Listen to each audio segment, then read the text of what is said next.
hear a telephone conversation between a receptionist who works at a house renting agency and a man. First, you'll have some time to look at questions 1 to 4.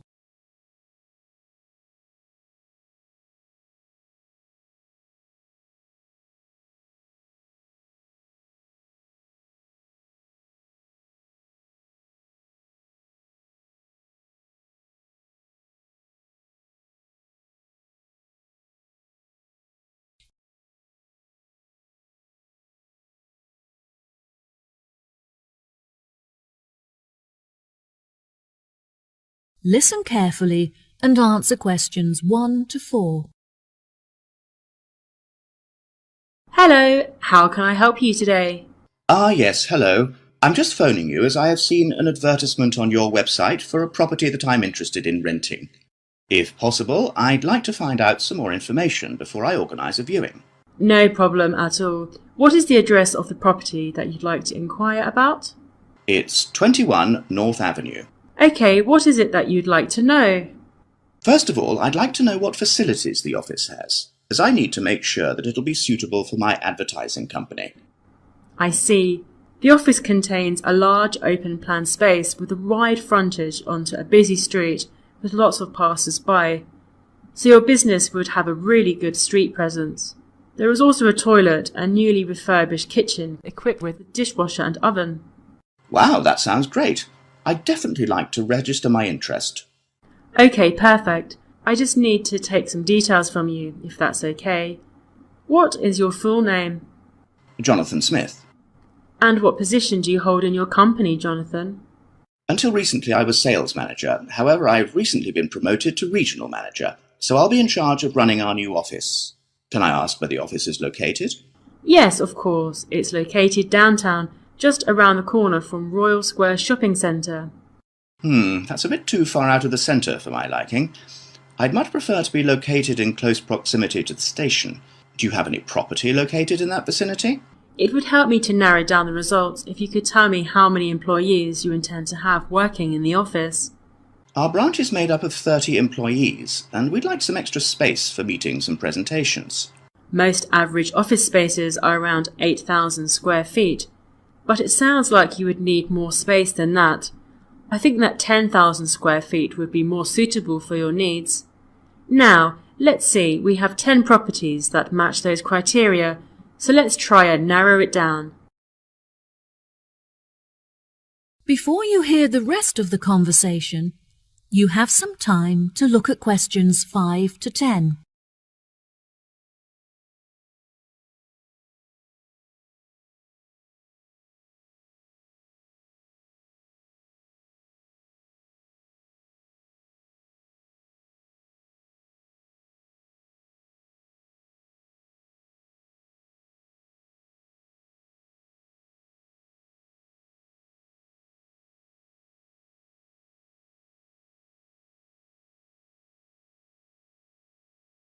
Now listen and answer questions 5 to 10.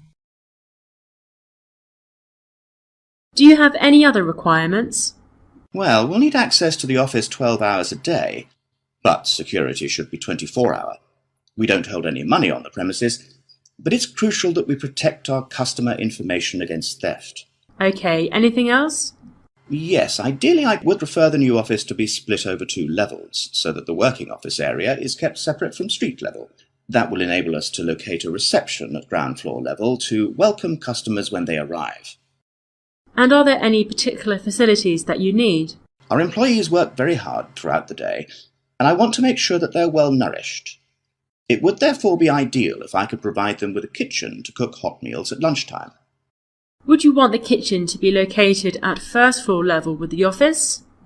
No, I don't want the office to be filled with the smell of food. It would be better if the new office had a basement where we could locate the kitchen and staff room area to keep it at arm's length from the workspace. Okay, I have now narrowed the search to 2 available properties. Do you have any other requirements that could narrow our search down to 1 result? All of our office staff will be working at desktop computers, so I'll need the office to be equipped with at least 40 power sockets if possible. Anything else? Studies have shown that exercise is very important for maintaining happiness and healthy brain function. In an office environment, it's very difficult to get sufficient daily exercise, so it would be great if they had access to a nearby exercise area. One of the available offices is located next door to a gym. Would this be suitable? Yes, absolutely. A gym is exactly what I was thinking of. Brilliant. Do you need the office to be furnished? I don't think so. I already have some furniture, so I would prefer to bring this myself. That's no problem at all. And before I forget, we will definitely require Wi-Fi access, as much of our work and customer recruitment is carried out online. No problem. It sounds like the property will suit your needs perfectly. I've taken the liberty of booking you a viewing at 3 p.m. on Thursday, so you can see it for yourself. Is there anything else I can help you with today? No, I think that's all the information I need. Thanks very much for your help. No problem. It's been my pleasure to be of assistance. Goodbye. That is the end of part 1. You now have half a minute to check your answers.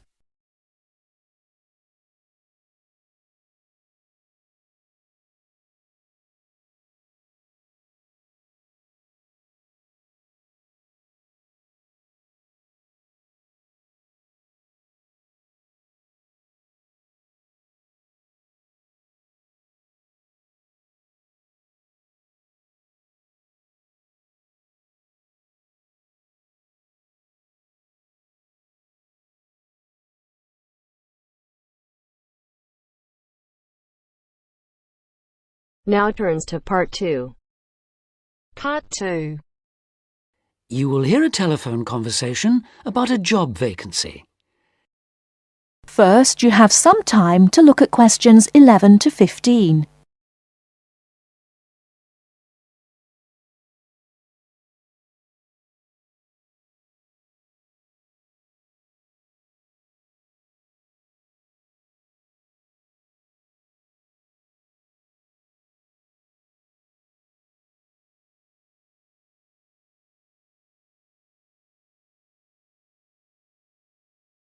Now, listen carefully and answer questions 11 to 15.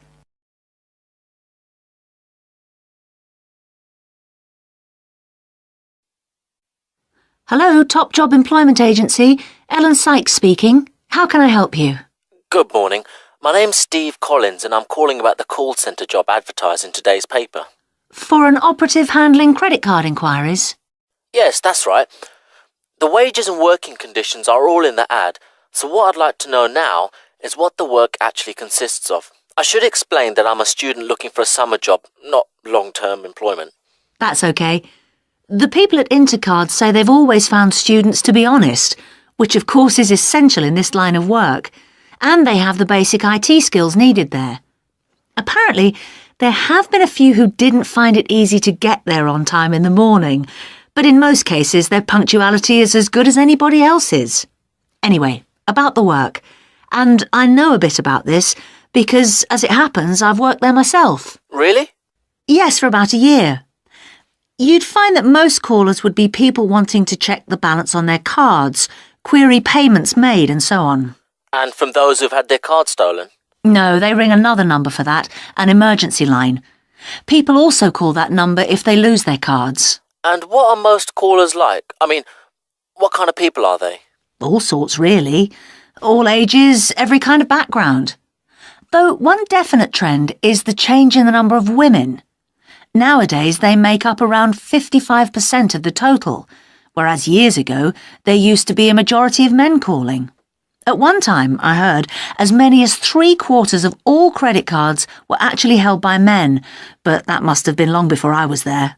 It's certainly different now. So to do this job, what sort of experience do I need? None, really. Have you got a credit card yourself? Yes, I have. Then you probably know quite a bit about them already. And as a student, you're obviously intelligent, which of course you need to be for the job. So after a day or so working with an experienced operative, I'm sure you'll have picked up enough to deal with routine inquiries, which of course most of them are. But there are bound to be questions I can't deal with, at least at first. What happens then? In that case, you can ask a supervisor. They're very helpful to new staff. I think I like the sound of this. What do I do next?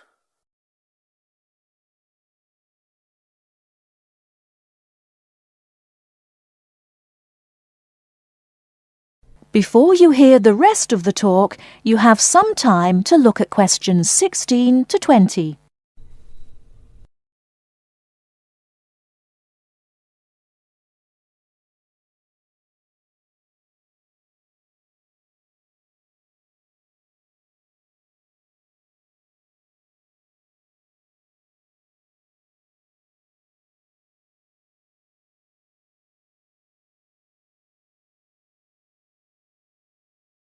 Now listen and answer questions 16 to 20. Can you get over there for 9:45 on Monday morning for an interview? Definitely, yes. Whereabouts are they? In Riverside Business Park. Do you know it? Yes, I've been there once. How do you usually travel? By bus. Right. So you take either the 136 or 137 to the bus station, and when you come out of there, you turn right. Along Orchard Road, that is. The road from the railway station? Yes, that's right. You go past the petrol station next to the car dealers, then carry on down the road. Do I take the first left at the main car park? Well, you could do that, and walk up Newfield Avenue alongside the shopping centre, but it's a long way round. I'd suggest continuing along Orchard Road with the water company and then the insurance offices on your right. They used to be local government offices, by the way. Yes, I remember those. And you keep going until you reach the advertising agency. Now, facing that is a small road called Cherry Lane. There's a newspaper office on the corner, and opposite that is a big hotel, so you can't miss it. And how far down that road is it? Well, they aren't actually in Cherry Lane. You walk as far as the next junction and turn right into Armand Drive at the mail centre. Intercard is in the third building on the right, between the airline offices and the shipping company. Fine. I'll be there on Monday. Thanks very much. Bye. Good luck. Bye.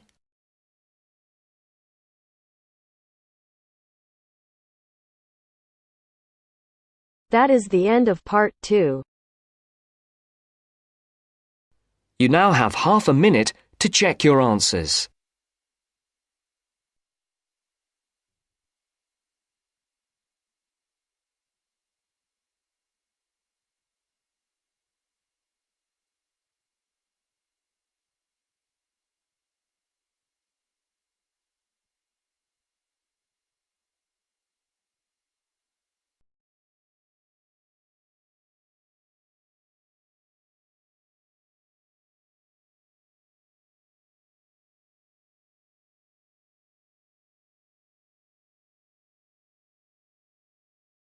Now turns to part 3. Part 3.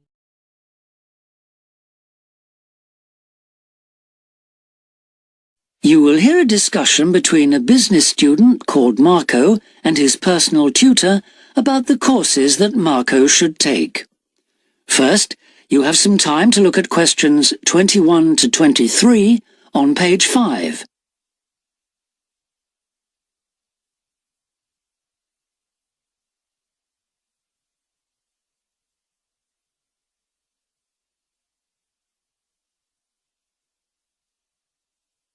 Now listen carefully and answer questions 21 to 23. Hi, Marco. Come in. Thanks. I've got a bit stuck trying to select courses for next semester. Could you help me, please? Of course. Sit down. First of all, most people just go for the areas of business that they're interested in, but even if something doesn't look very stimulating, it's important that you can use it once you get a job.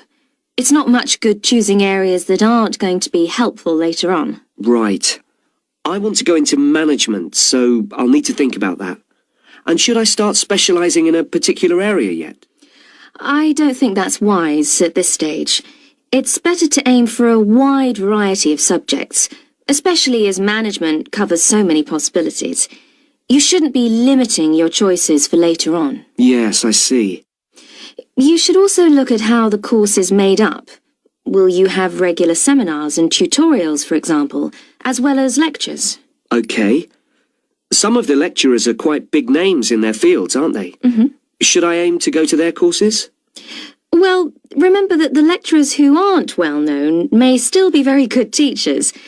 I'd say we have a consistently high standard of teaching in this department, so you don't need to worry about it. Before you hear the rest of the discussion, you have some time to look at questions 24 to 30 on pages 5 and 6.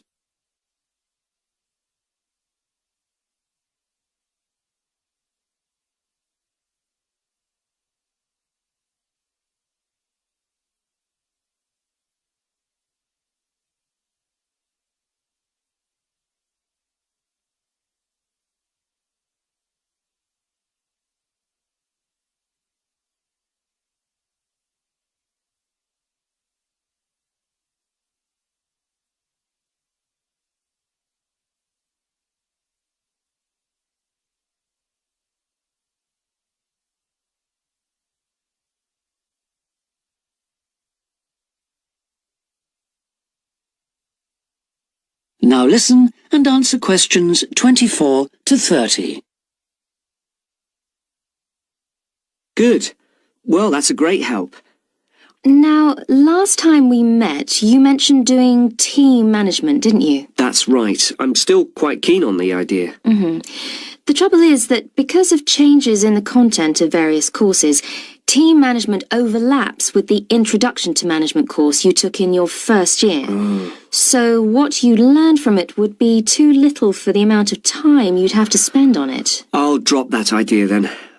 Have you had a chance to look at the outline I wrote for my finance dissertation? I left it in your pigeonhole last week. Yes. Why exactly do you want to write a dissertation instead of taking the finance modules? It'll be pretty demanding. Well, I'm quite prepared to do the extra work because I'm keen to investigate something in depth, instead of just skating across the surface. I realise that a broader knowledge base may be more useful to my career, but I'm really keen to do this. Right. Well, I had a quick look through your outline, and the first thing that struck me was that you'll have to be careful how you set about it, as the way you've organised it seems unnecessarily complex.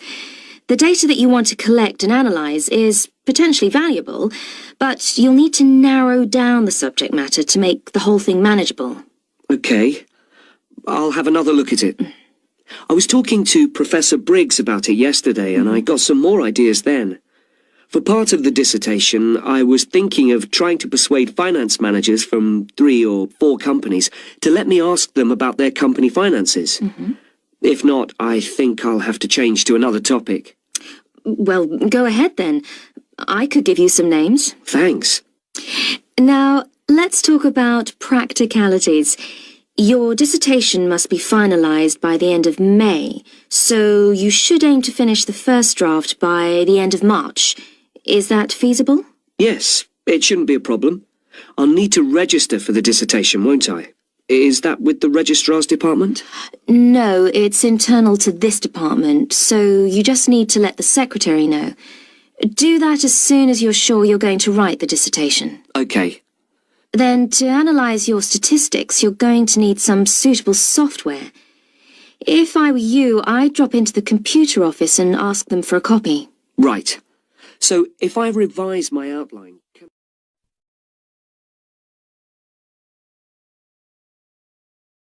That is the end of part 3. You now have half a minute to check your answers.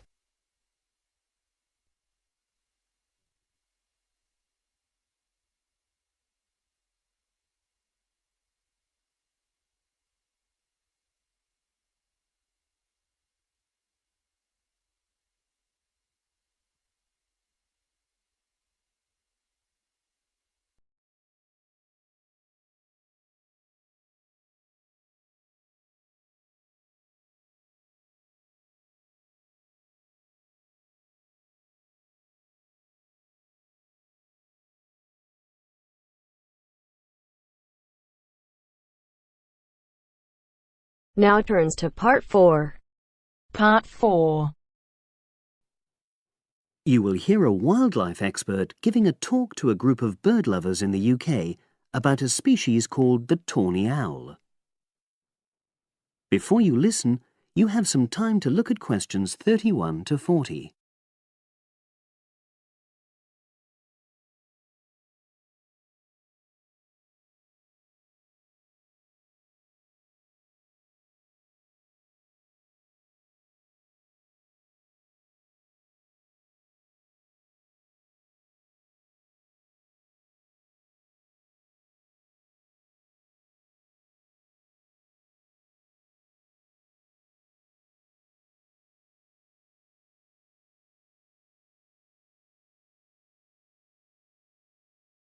Now listen and answer questions 31 to 40.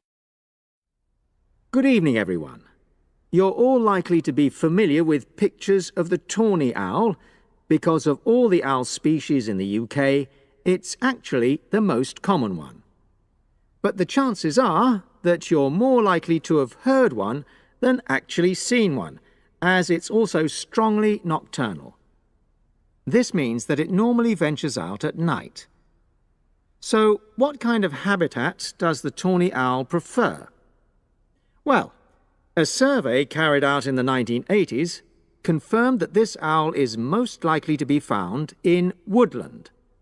If you look at a map of tawny owl distribution across Britain, you'll only see gaps in the treeless marshy areas of eastern England and in some of the more upland parts of northwest Scotland.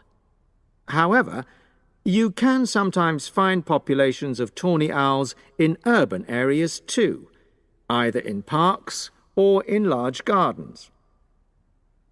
The tawny owl shows some obvious adaptations to its natural habitat. For example, both its wings and its tail are short, which helps it to maneuver through the trees.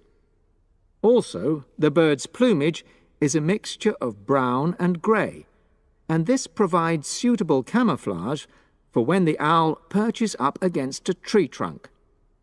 Then there are its large eyes.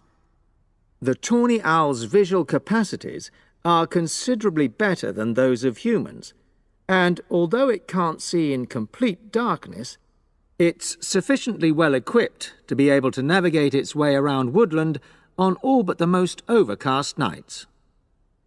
Another factor that contributes to the tawny owl's success as a hunter is its excellent memory of the layout of different areas.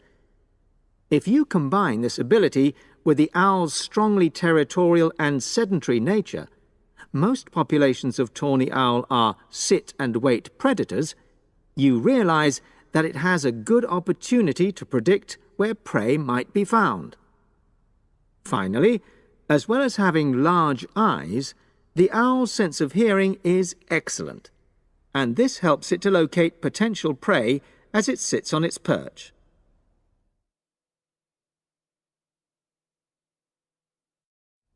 Turning now to the tawny owl's diet.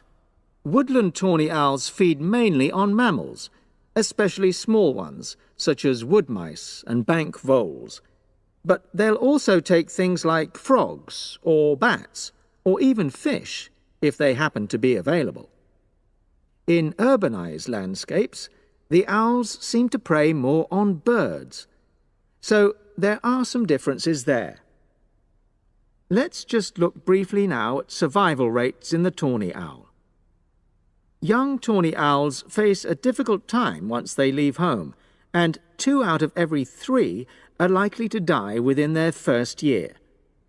So, with such high mortality levels, it's a good job that established breeding pairs can produce young over a number of seasons and maximize their chances of passing their genes on to the next generation of owls. I've already mentioned the sedentary nature of the tawny owl, but it's not just adult tawny owls that are sedentary in their habits. Young birds, dispersing away from where they were born, rarely move far. The average distance is just 4 kilometres. There also appears to be some reluctance to cross large bodies of water.